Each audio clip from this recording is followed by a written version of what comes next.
Chapter 3. Consciousness returned to Grignar in stygmatic pools, as his mind gradually cleared of the cobwebs cluttering its inner recesses. Yet the Stygian clouds of charcoal ebony remained, an incompatible shield of blackness, enhanced by bleak absence of sound. Glignar's muddled brain reeled from the shock of the blow he had received to the base of his skull. The events leading to his predicament were slow to filter back to him. He dickered with the notion that he was dead and had descended or sunk, however it may be, to the shadowed land beyond the aperture of the grave, but rejected this hypothesis when his memory sifted back within his grasps. This was not the land of the dead. It was something infinitely more precarious than anything the grave could offer. Death promised an infinity of peace, not the finite misery of an inactive life of confined torture, forever concealed from the life-bearing shafts of the beloved rising sun.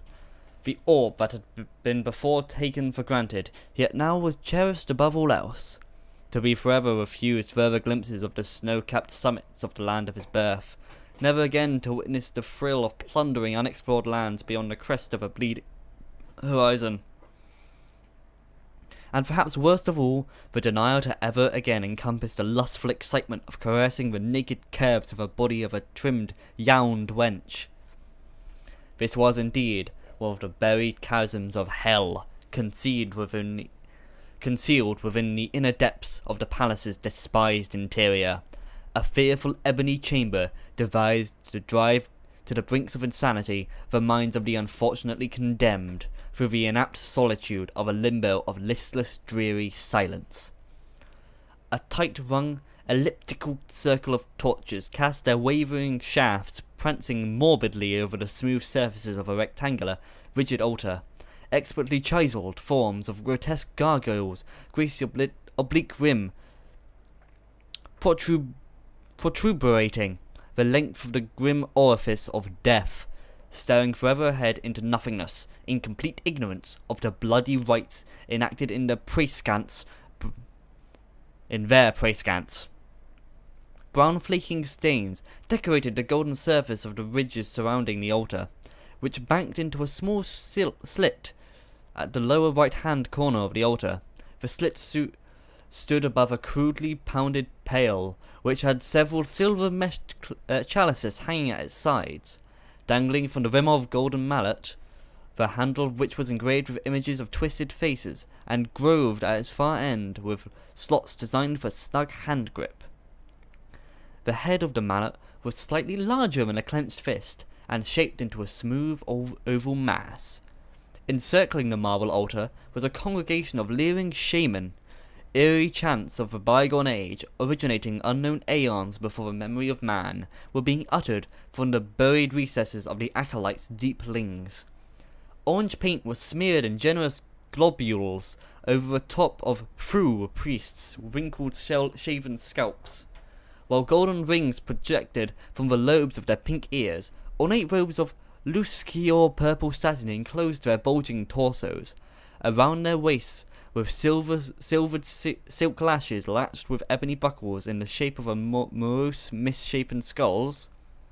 Dangling round their necks were oval fashioned medallions, held by thin gold chains featuring in their ceintures blood-red rubies, which resembled crimson fetish eyeballs.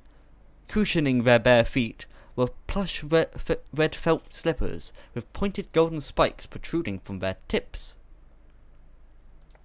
Situated in front of the altar and directly adjacent to the copper pail was a massive jade idol, a misshapen, hideous beast of the shaman's pagan deity. The shimmering green idol was placed in a sitting posture on an ornately carved golden throne raised above a round, ivory-plated dais, its bulging arms and webbed hands resting on the padded arms of the seat. Its head was entwined in golden snake-like coils hanging over its oblong ears, which tapered off into thin hollow points. Its nose was a bulging triangular sunken in at its sides with toe-gaping nostrils. Dramatic beneath the nostrils was a twisted, shaggy-lipped mouth, giving the impression of a slavering, sadistic grimace. At the foot of the heathen deity, a slender, pale-faced female, naked but for a golden jeweled harness enshrouding her huge, outcropping breasts, supported long silver laces which extended to her thigh. Stood beyond the pearl-white field with noticeable shivers travelling up and down the length of her exquisitely moulded body.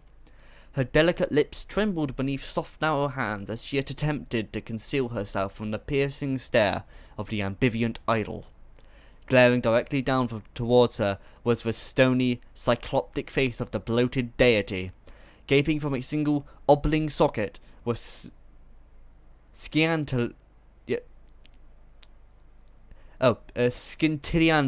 scintillating many faceted scarlet emerald, a